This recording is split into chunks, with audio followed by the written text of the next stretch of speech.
अस्सलामुअलैकुम my YouTube family, कैसे हैं आप सब लोग। आप सब लोगों को वेलकम टू किचन एक्सप्लोरर। और आज मैं आप लोगों को बताने जा रही हूँ मसाले वाली खिचड़ी, जो कि बहुत ही डिलीशियस होती है। जब कुछ समझ नहीं आता घर में कि क्या बनाएं, तो बस फिर मुझे होता है मसाले वाली खिचड़ी बना लेते हैं। तो आज मुझे कुछ समझ नहीं आ रहा था, तो मैंने यही कहा कि मसाले वाली खिचड़ी बना लेती हूँ। तो चलें जी, मैंने कहा वीडियो भी शूट कर लेते हैं साथ में। तो इंग्रेडिएंट्स कुछ यूँ हैं कि सबसे पहले मैंने ले लिए थे अराउंड हाफ कप से थोड़ा सा ज़्यादा होंगे मटर ले लिए हैं मैंने, और इसे मैंने बॉईल कर लिया है हल्का सा सॉल्ट डाल के। अच्छा, बाकी जो है वो मैंने लिया है मेजरिंग 1 कप मूंग की दाल, और मेजरिंग 1 कप मैंने लिया है चावल। इन दोनों को मैं अच्छे तरीके से वॉश करके सोक कर दूंगी फॉर 1 आवर के लिए। और मुझे चाहिए, अब वेजिटेबल्स देखें, आपको जो भी पसंद हो वो आप अपने हिसाब से ले सकते हैं। मैंने ले लिए फूल गोभी। अब वो क्वांटिटी आपके ऊपर डिपेंड करती है कितनी आपने लेनी है। तो आप फूल गोभी ले लें, गाजर ले लें। गाजर मैंने लिया है एक ही है, ठीक है ना। अच्छा, ये गोभी भी एक छोटे साइज़ की ही ली है मैंने, फूल गोभी और गाजर भी एक लिया, इसे क्यूब्स की फॉर्म में कट कर लिया है। जिंजर मैंने लिया है 1 इंच का टुकड़ा लिया था, और इसे मैंने बारीक बारीक कट कर दिया इस तरीके से। मैंने लिए 3 ड्राई वाली ये वाली चिलीज़ ली हैं। अगर आपके पास ये वाली ड्राई चिलीज़ नहीं है तो आप गोल वाली चिली भी यूज़ कर सकते हैं। एक मैंने लिया है ग्रीन चिली, इसे भी मैंने कट कर दिया है।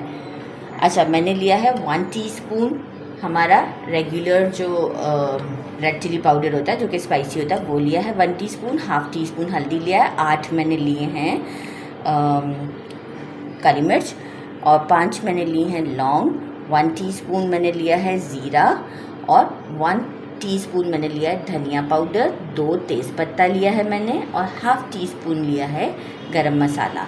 और 2 मैंने मीडियम साइज़ के टमाटोज़ लिए हैं, इसे मैंने पील करके स्लाइसेस में कट कर दिया है। ये हमारा सारा खिचड़ी का प्रिपरेशन है, राइट। और बाकी फॉर तड़का के लिए मुझे चाहिए होगा पिंच ऑफ हींग, 4 ग्रीन चिलीज़। इसे मैं सेंटर से कट कर दूंगी। अब इसलिए कट नहीं किया कि बिल्कुल ब्लैक हो जाएंगी जब तक हमारी खिचड़ी रेडी होगी। 1 इंच का मैंने लिया था प्याज का पीस, और इसे भी बहुत बारीक बारीक कट कर लिया है क्यूब्स की फॉर्म में। मैंने लिया है अराउंड 1 टेबल स्पून से थोड़ा सा कम है ये। वैसे अगर मैं इसे कट कर दूंगी बारीक बारीक तो ये 1 टीस्पून के करीब हो जाएगा। तो ये मैंने लहसुन लिया है, देसी लहसुन लेना है, और इसे बिल्कुल बारीक कट कर देना। तो अभी इसे भी नहीं कट किया क्योंकि ये भी ब्लैक हो जाएगा। और हाफ़ टी स्पून लिया है ज़ीरा। ये हमारा सारा तड़के का मटीरियल है। अच्छा, साथ में हमें चाहिए होगा कोरिएंडर एंड में, तो वो हम उसी वक्त रखेंगे। अच्छा, बाकी जो है इसके साथ एक अच्छा सा सैलेड बनता है, जो कि बहुत ही सिंपल सा होता है। लाइक मैंने देखे इस तरह क्यूब्स की फॉर्म में प्याज काट लिए हैं, क्यूब्स की फॉर्म में मैंने काट लिए हैं कैरेट्स, और मैंने एक चुकंदर भी लिया हुआ है, इसे भी मैं क्यूब्स की फॉर्म में कट करके फिर योगर्ट, सॉल्ट और ब्लैक पेपर के साथ मिक्स करके इस खिचड़ी के साथ खाइएगा। आपको नो डाउट बहुत टेस्ट आने वाला है। तो बस फिर हम चलते हैं, इनको सोक कर देते हैं, इसके बाद हम अपनी प्रिपरेशन पर चलते हैं। सबसे पहले हमने पैन ले लिया, इसमें हाफ़ कप के करीब ऑयल डाल दिया। मैं पोटैटोज़ दिखाना भूल गई थी, वो सेकंड काउंटर पे पड़े थे। मैंने 2 मीडियम साइज़ के पोटैटोज़ लिए थे, और उसे भी अच्छे से कट करके वॉश कर लिया है। अब हम ऑयल में पोटैटोज़ और हमारी गोभी जो है वो इसे अच्छे से फ्राई करेंगे। गाजर हमारे जल्दी से फ्राई हो जाते हैं, तो इसलिए हम थोड़ा सा इसे बाद में डालेंगे, लेकिन हमारी गोभी और आलू को थोड़ा सा हम गोल्डन टच तक फ्राई करेंगे। तो जैसे ही ये गोल्डन टच तक फ्राई हो जाते हैं, मैं आपको शो करती हूँ। देखिए, मुझे मीडियम फ्लेम पर इसे फ्राई करते हुए 2 से 3 मिनट हो चुके हैं। आप गोभी पर देख रहे हैं गोल्डन मार्क, एंड पोटैटोज़ पर भी गोल्डन मार्क आ चुके हैं। इस मोमेंट पर हम जो है वो इसमें गाजर ऐड कर देंगे, और इसे भी अराउंड 2 मिनट तक हम चला लेंगे अच्छे तरीके से। जैसे ही 2 मिनट्स हो जाते हैं, फिर मैं आपको शो करती हूँ। इसे फ्राई करते हुए मुझे 2 मिनट्स हो चुके हैं। अब मैं क्या करूँगी, फ्लेम को थोड़ा सा स्लो कर दूँगी, ताकि जो है ये मैं सारी सब्जियों को जो है वो निकाल लूँ एक दूसरी प्लेट में। इस तरीके से मैं अपनी सारी सब्जियों को प्लेट में निकाल लेती हूँ, और फिर आपको शो करती हूँ। अभी मेरा स्लो ही है, उतना ही ऑयल जितना मैंने सब्जियों में डाला था ये वही है। मैं पहले तेज़पत्ता डाल देती हूँ, साथ में मैं ज़ीरा डाल देती हूँ, थोड़ा सा स्टर करेंगे। लौंग, काली मिर्च, अदरक को पहले डालूंगी मैं। अदरक, सूखी मिर्च और हरी मिर्च, इसे ज़रा अच्छा सा मैं थोड़ा सा भूनूंगी ताकि अदरक का कच्चापन ख़त्म हो जाए।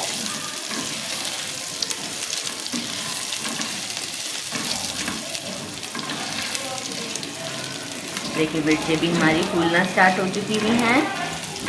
इसी तरीके से अगर आप गोल वाली मिर्चें डालेंगे तो उसके साथ भी ऐसे ही होगा, वो भी फूलना स्टार्ट हो जाएंगी। साथ ही में अब हम क्या करेंगे, टमाटोज ऐड कर देते हैं और सॉल्ट भी मैं बताना भूल गई थी, मैंने लिया है 1.5 टीस्पून के करीब सॉल्ट, राइट। सॉल्ट भी मैं वहाँ प्लेट में रखना भूल गई थी। तो सॉल्ट डालने से ये होगा कि अभी मेरे टमाटो जल्दी से सॉफ्ट होना स्टार्ट हो जाएंगे। फ्लेम को मैंने अभी स्लो ही रखा हुआ है, बहुत ज़्यादा हाई पे नहीं रखा हुआ है। जैसे ही टमाटोज थोड़े से सॉफ्ट होंगे हम अपने बाकी के स्पाइसेस डालेंगे इसमें। टमाटोज देखिए थोड़ा थोड़ा मेरा सॉफ्ट होना स्टार्ट हो चुके हुए हैं और जो है वो लाल मिर्च, हल्दी, गरम मसाले को सिर्फ अभी मैंने रोका हुआ है, बाकी सब कुछ मैंने इसमें डाल दिया है। गरम मसाला सिर्फ अभी हम रोकेंगे, वो हम जब सब्जियां डाल देंगे उस वक्त डालेंगे। तो बस इसे अब हम अच्छी तरीके से 1 मिनट तक और फ्राई करते हैं ताकि मसाले भी हमारे कुक हो जाएं। इसके बाद हम अपने बाकी के प्रोसीजर की तरफ जाएंगे। 1 मिनट हो चुका है, हमारे मसाले भी अच्छे से कुक हो चुके हुए हैं। गरम मसाला डालते हैं, जस्ट 1 स्टर देते हैं और साथ ही में जो मैंने दाल को सोक करके रखा था वो उसका पानी निकाल देंगे। अच्छा खासा पानी मैंने निकाल दिया है। हम अपनी ये सारी दाल डाल देते हैं इसमें, बाकी की मैं डाल देती हूँ दाल इसमें, और चावल भी इसमें हम डाल देंगे सारे। इसे डाल देती हूँ ताकि इजीली डल जाए और इसे हम मीडियम फ्लेम पर 2 मिनट तक, 2 से 3 मिनट तक अच्छे से भूनेंगे। इसके बाद हम इसमें पानी ऐड करेंगे और इसे कुक करेंगे। अच्छा, सारे वेजिटेबल्स अप्रॉक्स कुक हैं क्योंकि मैंने मटर ऑलरेडी बॉईल किए हुए थे और बाकी सारी वेजिटेबल्स भी मैंने जो है वो कुक कर ली हैं। तो वो हम पहले अब नहीं डालेंगे क्योंकि जो है वो गोभी टूट जाती है। तो इससे बेहतर है कि हम अब पहले इसे कुकिंग प्रोसेस पर लाएं। अच्छा, आपको अब इस बात का ख्याल रखना है कि आपको खिचड़ी कैसी पसंद है। अगर आपको थोड़ा सा खड़े खड़े दानों वाली पसंद है तो आप पानी की क्वांटिटी कम रखिएगा, और अगर आपको जैसे कि बिल्कुल मैश एक होती है ना, बिल्कुल ही मैश हुई हुई खिचड़ी पसंद है तो आप जो है वो उसमें पानी की क्वांटिटी ज़्यादा रखिएगा। मैं इसमें पानी की क्वांटिटी कम रखूँगी क्योंकि हम थोड़ी सी खड़े दानों वाली खिचड़ी खाते हैं, लाइक अलग अलग से नज़र आते हैं, बिल्कुल मैश नहीं होती है। तो आप उसका प्रोपोर्शन अपने हिसाब से रखिएगा। मैं इसमें कितना पानी डालती हूँ वो मैं आपको ज़रूर बताऊँगी आफ्टर 2 मिनट्स। अच्छा जी, इसे भूनते हुए मुझे 2 मिनट हो चुके हुए हैं और जो है वो देखिए जो एक्सेस थोड़ा बहुत वाटर था वो भी अब बिल्कुल एवेपोरेट हो चुका हुआ है। इस मोमेंट पर हम क्या करेंगे, 2 ग्लास में वाटर डालूंगी। अगर आपको सॉफ्ट वाली खिचड़ी खानी है तो आप इसमें 3 ग्लास वाटर डालिएगा। मैं इसमें 2 ग्लास वाटर डाल दूँगी और इसे मैं मीडियम फ्लेम पर कुक करूँगी। फ्लेम को कर देते हैं मीडियम और अब हम इसे अच्छे से कुक कर लेते हैं। जैसे ही थोड़ा वो एंड मोमेंट पर आएगी तो उस वक्त हम उसमें अपने वेजिटेबल्स ऐड करेंगे। तो बस अब हम आपसे थोड़ी देर में मिलते हैं। सही है, अभी आप देख सकते हैं अच्छा खासा पानी ड्राई हो गया है, लेकिन फिर भी पानी अभी बाकी है। तो इस मोमेंट पर हम क्या करेंगे, सारे वेजिटेबल्स इसमें डाल देंगे कि अगर अब कोई भी कसर हमारे वेजिटेबल में बाकी है तो वो भी कुक हो जाएंगे परफेक्टली। और अब हम इसे स्टर करते हैं। अब बिल्कुल पानी ड्राई होने का वेट करते हैं। इसके बाद हम इसे रखेंगे दम पर। दम देने के बाद हम इस पर लगाएंगे तड़का। तो आप ये लुक देख सकते हैं, इस वक्त भी कितनी अच्छी लग रही है लुक। तो बस अब हम पानी ड्राई होने का वेट करते हैं, फिर इसे दम पर रखते हैं। ये देखिए पानी अच्छे से ड्राई हो गया, बस थोड़ा सा बाकी है। इस मोमेंट पे क्या किया मैंने, इसे तवा नीचे रख दिया है और अब मैं इसे दम पर रख देती हूँ। दम पर मैं इसे रखूँगी 5 मिनट्स, मैं इसे मीडियम फ्लेम पर रखूँगी, मतलब मीडियम पे, और फिर 5 मिनट्स जो है वो मैं इसे लो फ्लेम पर रखूँगी। इसके बाद हम इसे तड़का देंगे। तो बस अब हम इसे 10 मिनट्स के बाद चेक करते हैं। मैंने खिचड़ी मेरी दम हो चुका हुआ है। अब मैंने एक तड़का पैन ले लिया, इसमें मैंने 4 टेबलस्पून डाला है असली घी, क्योंकि खिचड़ी में जब तक असली घी का तड़का ना लगे तो मज़ा नहीं आता। पहले मैंने इसमें ज़ीरा डाल दिया है, साथ ही में मैं डाल दूँगी अनियन और लहसुन भी जो मैंने बताया था उसे मैंने बारीक बारीक चॉप कर लिया है।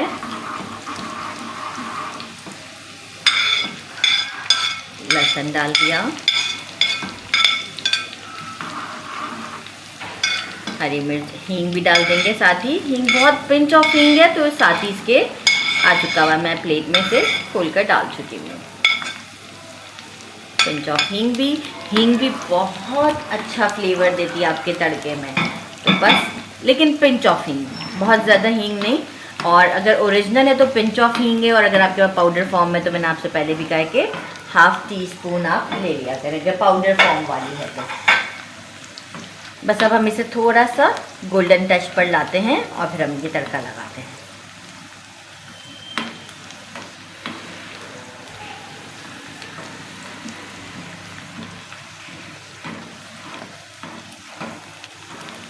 ये देखिए लाइट गोल्डन होने की तरफ आ चुका है। स्टोव को बंद करते हैं और हम चलते हैं खिचड़ी पर, इसे तड़का देते हैं। बिस्मिल्लाहिर्रहमानिर्रहीम।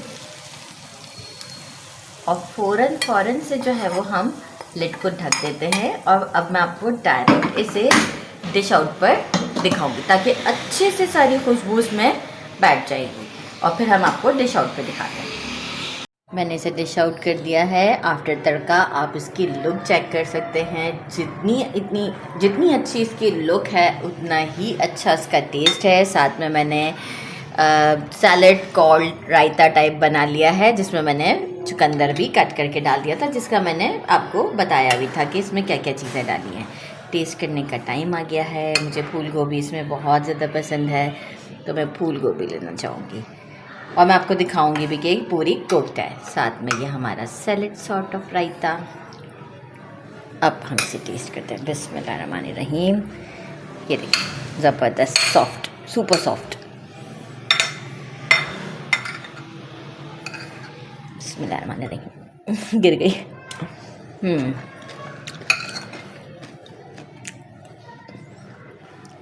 बहुत ज़बरदस्त खिचड़ी है, बहुत ही ज़्यादा। मतलब इसको बनाना ज़रूर बनता है, और मुझे ज़रूर कमेंट में बताएगा। आप लोग के कमेंट्स नहीं आते तो प्लीज़ आप लोग कमेंट में मुझे ज़रूर बताया करें कि आप लोग को रेसिपीज़ कैसी लगी। और मुझे कन्फ्यूजन होता है कि मैं क्या चीज़ बनाऊं, तो आप लोग मुझे ये भी गाइड करें कि मैं क्या चीज़ आप लोग के लिए नेक्स्ट बनाऊं, क्योंकि इतनी सारी डिशें बना के समटाइम हम कंफ्यूज हो जाते हैं कि अब हमें नेक्स्ट क्या करना चाहिए।